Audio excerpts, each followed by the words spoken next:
آج جس موضوع پر میں کلام کرنا چاہتا ہوں وہ موضوع یہ ہے، مقصد شہادت امام علی مقام حضرت امام حسین رضی اللہ تعالی عنہ۔ آپ ہر سال محرم میں شہادت کے واقعات تو سنتے رہتے ہیں کثرت کے ساتھ، لیکن یہاں پر چند سوالات آپ کے سامنے رکھنا چاہتا ہوں۔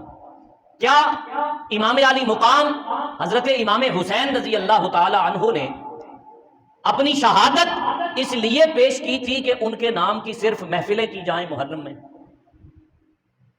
کیا امام علی مقام نے اپنی شہادت اور اپنے پورے خانوادے کی شہادت اس لیے پیش کی تھی کہ صرف سال بعد ان کی یاد میں محافل منعقد کی جائیں اور ان کا تذکرہ محرم میں کیا جائے؟ کیا یہ وجہ تھی؟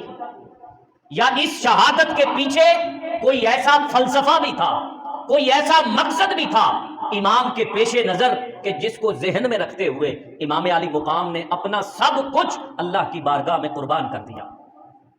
تو وہ جو فلسفہ اور مقصد امام علی مقام کے ذہن میں تھا اس پر چند گھڑیاں گفتگو کرنا چاہتا ہوں۔ اور سب سے پہلا مقصد شہادت امام علی مقام حضرت امام حسین رضی اللہ تعالی عنہ کا یہ تھا کہ اللہ کے لیے جان دینا، للہیت۔ ہر مقتول شہید نہیں ہوتا، وہ مقتول شہید ہے جس نے فی سبیل اللہ جان دی۔ یہ قرآن مجید کی جو آیت ہے وَلَا تَقُولُوا لِمَن يُقْتَلُ فِي سَبِيلِ اللَّهِ أَمْوَاتٌ، کہ وہ لوگ جنہوں نے اللہ کی راہ میں جان دی بل احیاء، وہ زندہ ہیں۔ تو شہادت وہی درست ہے جو فی سبیل اللہ دی جائے۔ اگر عام شہید کے لیے للہیت شرط ہے تو جن کی پرورش حضور صلی اللہ علیہ وآلہ وسلم کی گود میں ہوئی، ان کے لیے للہیت کا عالم کیا ہوگا؟ اس کی ایک جھلک امام علی مقام کے اشعار سے ہی پیش کرنا چاہتا ہوں۔ امام علی مقام نے اشعار ارشاد فرمایا ترکت الخلق فی ہواکا وایتمت العیال کئی اراکا۔ ترکت الخلق فی ہواکا، کہ میں نے مخلوق کو چھوڑا تیری محبت میں، وایتمت العیال کئی اراکا، کہ میں نے اپنے بچوں کا یتیم ہونا گوارا کیا تیرے دیدار کے لیے۔ وَلَوْ قَطَّعْتَنِي فِي جُبِّ إِرْدًا لَمَا أَنَّ الْفُؤَادُ فِي سِوَاكَ، کہ اگر میرے جسم کے 1000 ٹکڑے بھی کر دیے جائیں تو پھر بھی رب کی طرف سے میری توجہ نہیں ہٹے گی۔ میرے جسم کا ہر ایک ٹکڑا رب کی طرف ہی متوجہ ہوگا۔ اس عشق دی ریت انوکھڑیے، اے نین ملا کے لٹ لیندا، اے کربل وچ شاہاں نوں محبوب وکھا کے لٹ لیندا۔ کربلا رب کے شوق کا نام ہے۔ میں ساری زندگی کوشش کرتا رہوں امام حسین کے دل کی وہ کیفیت بیان نہیں کر سکتا جو امام علی مقام کی اس وقت دل کی کیفیت تھی۔ معرفت الہی، محبت الہی، شوق الہی، عرفان الہی کی جو تڑپ امام علی مقام کے دل میں ہے، میری کیا اوقات ہے کہ اس کی ایک جھلک بیان کر سکوں۔ بڑے بڑے عرفاء اس در پر گدائی کا کاسا لے کر کھڑے ہیں، لہذا تاریخ کی چند کتابوں سے واقعات پڑھ کر ہم سمجھتے ہیں کہ حسین بس یہی تھے۔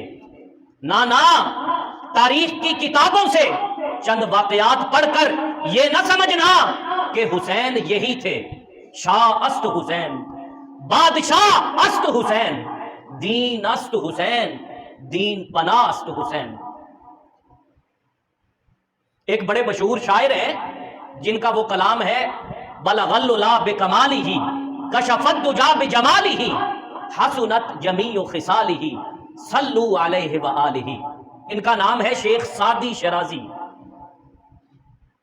حضرت نظام الدین اولیاء کے پاس ان کا ایک مرید آیا اور آ کر کہنے لگا کہ حضرت میں نے یہ فارسی کی چند کتابیں لکھی ہیں. وہ کتابیں پیش کی اور کہا کہ دعا کیجئے کہ میرا یہ کلام، میری یہ کتابیں مقبول عام ہو جائیں اور مدارس میں سبقاً یہ کتابیں پڑھائی جائیں، اور جو شیخ سعدی کی کتابیں ہیں گلستان بوستان وہ نہ پڑھائی جائیں، میری کتابیں پڑھائی جائیں.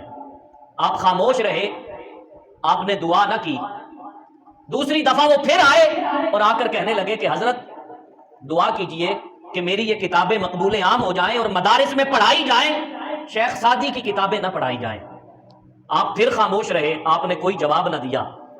تیسری دفعہ جب وہ پھر آئے تو حضرت نظام الدین اولیاء نے کہا کہ جانتے ہو کہ شیخ سعدی کون ہے؟ کہا وہ فلاں جگہ پہ پیدا ہوئے، یہاں سے تعلیم حاصل کی، اتنی کتابیں لکھی. آپ نے فرمایا تم نہیں جانتے، آؤ میں تمہیں دکھاؤں کہ شیخ سعدی کون ہے. اپنے پاس بٹھایا، مراقبہ کروایا اور یہ رونے لگے. دیکھا کہ حضور علیہ الصلوۃ والسلام کی کچہری ہے، حضور علیہ الصلوۃ والسلام تشریف فرما ہے، ایک غلام دائیں جانب کھڑا، پنکھا جل رہا ہے. تو آپ نے فرمایا یہی شیخ سعدی ہے. جب آنکھ کھلی تو فرمایا کہ اب دعا کروں؟ کہا نہیں حضور، میری کیا اوقات، جو حضور کے اتنے قریب ہیں کہ حضور کو پنکھا جل رہے ہیں، پنکھے سے ہوا دے رہے ہیں، میری کیا اوقات کہ میں یہ کہوں ان کی کتابیں نہ پڑھائی جائیں، میری پڑھائی جائیں. حقیقت یہ ہے کہ ہم بھی تاریخ کی چند کتابوں میں واقعات پڑھتے ہیں امام علی مقام کے، اور بعض لوگ یہ سمجھتے ہیں کہ یہی آقا حسین ہے. نا، امام علی مقام کی شان اتنی عرفہ ہے، اتنی اعلیٰ ہے کہ زمین پر رینگنے والی چونٹی کیا جانے کہ جبرائیل کن بلندیوں پر رہتا ہے. شاہ است حسین، بادشاہ است حسین، ساری زندگی کتابیں پڑھتے رہے، علم حاصل کرتے رہے، تحقیق کرتے رہے، جب تک کسی اللہ والے کی نظر نہ ہو یہ نقطہ سمجھ میں نہیں آئے گا جو میں بیان کر رہا ہوں کہ امام کی جو کیفیت اس وقت تھی محبت الہی کی، اس کو بیان نہیں کیا جا سکتا. ٹھاٹھے مارتا ہوا ایک سمندر ہے محبت الہی کا. شاہ است حسین، بادشاہ است حسین، دین است حسین. اس کا معنی کیا ہے؟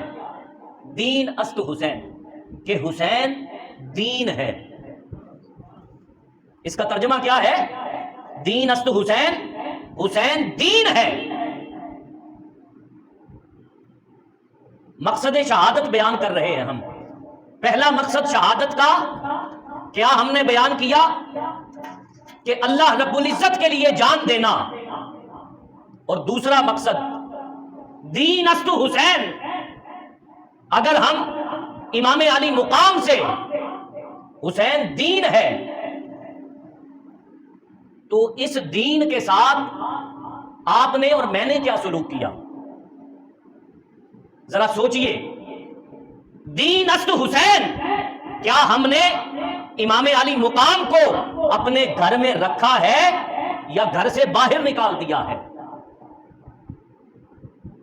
اگر ہمارے گھروں میں دین نافذ ہے، اگر ہمارے گھروں میں دینی ماحول ہے تو سمجھیے کہ ہم نے امام علی مقام کو اپنے گھر میں رکھا ہے.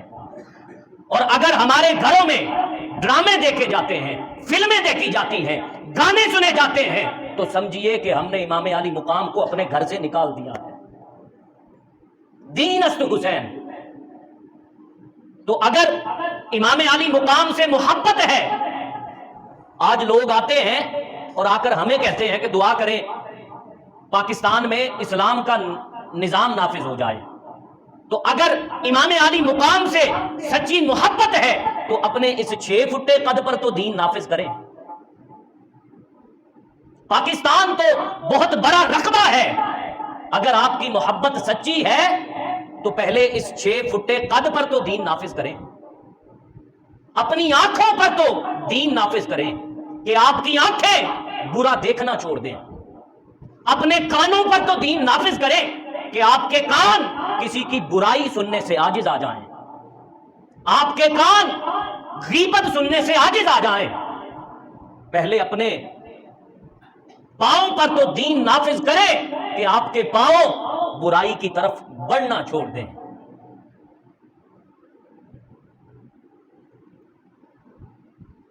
6 فٹ قد پر دین نافذ کر نہیں سکتے اور کہتے ہیں کہ ہمیں امام علی مقام سے محبت ہے۔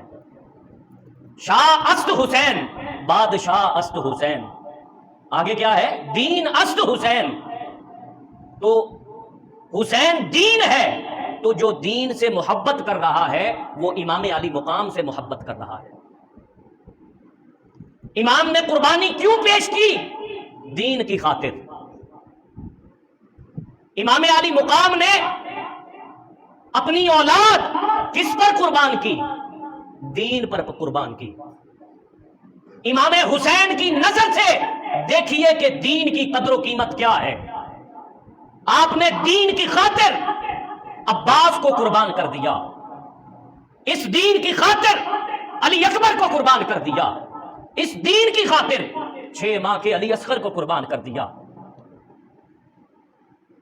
جب شمر سے آپ کا مکالمہ ہوا تو شمر نے کہا حسین آپ کیوں اپنی نسل کشی پر تلے ہوئے ہیں؟ چند سالوں کی بات ہے، کوئی یہ جانے گا بھی نہیں کہ حسین نام کا کوئی بندہ تھا۔ آج یزید کے ہاتھوں پر بیعت کر لیجئے اور اپنی نسل بچا لیجئے، قربان جائیے۔ امام علی مقام کے جواب پر امام علی مقام نے فرمایا شمر میں یہاں پر اپنی نسل بچانے نہیں آیا، دین بچانے کے لیے آیا ہوں۔ اور جنہوں نے اپنی نسلیں بچائی آج ان کا نام و نشان مٹ گیا، اور امام علی مقام جنہوں نے دین بچایا تھا ان کا نام آج بھی زندہ ہے، زندہ مردہ۔ ہمارے بعض ناخوان نادانی میں ایک جملہ بول دیتے ہیں اجڑی جوک حسین دی، تو حسین کی جوک اجڑی ہوئی نہیں ہے۔ آج بھی آپ کراچی میں حضرت عبداللہ شاہ غازی کا مزار ہے، ادھر راول پنڈی میں پیر میر علی شاہ صاحب گولڈوی، یہ سارے امام حسن کی اولاد ہیں، ادھر نارووال میں پیر جماعت علی شاہ صاحب محدث علی پوری، یہ سارے حضرت امام حسن کی اولاد ہیں۔ تو پورے پاکستان میں نہیں پوری دنیا میں آپ کو سادات نظر آتے ہیں، اور اجڑی جھوک حسین دی اس لیے نہیں کہ آج بھی آپ کو مسجدوں کے ماتھے پر امام حسن اور امام حسین کا نام لکھا ہوا نظر آتا ہے۔ اللہ تعالیٰ آپ سب کو مدینہ شریف حاضری کی سعادت نصیب فرمائے۔ تو اللہ کے گھر کی دیواروں پر امام حسن اور امام حسین کا نام لکھا ہوا ہے، تو جن کے نام اللہ کے گھر کی دیواروں پر لکھے ہوں وہ اجڑے ہوئے ہوتے ہیں۔ اگر اجڑا ہوا دیکھنا ہے کوئی گھر تو بادشاہی مسجد کے سامنے وہ شاہی قلعہ موجود ہے، جس کی دیواروں پر چھپکلیاں، جس کے کمرے بھی بنے ہوئے ہیں، تالاب بھی بنے ہوئے ہیں، لیکن آج وہ نسلیں باقی نہیں رہی جو ان میں بستی تھی۔ تو حسین کی جھوک اجڑی ہوئی نہیں، حسین کی جھوک آباد ہے۔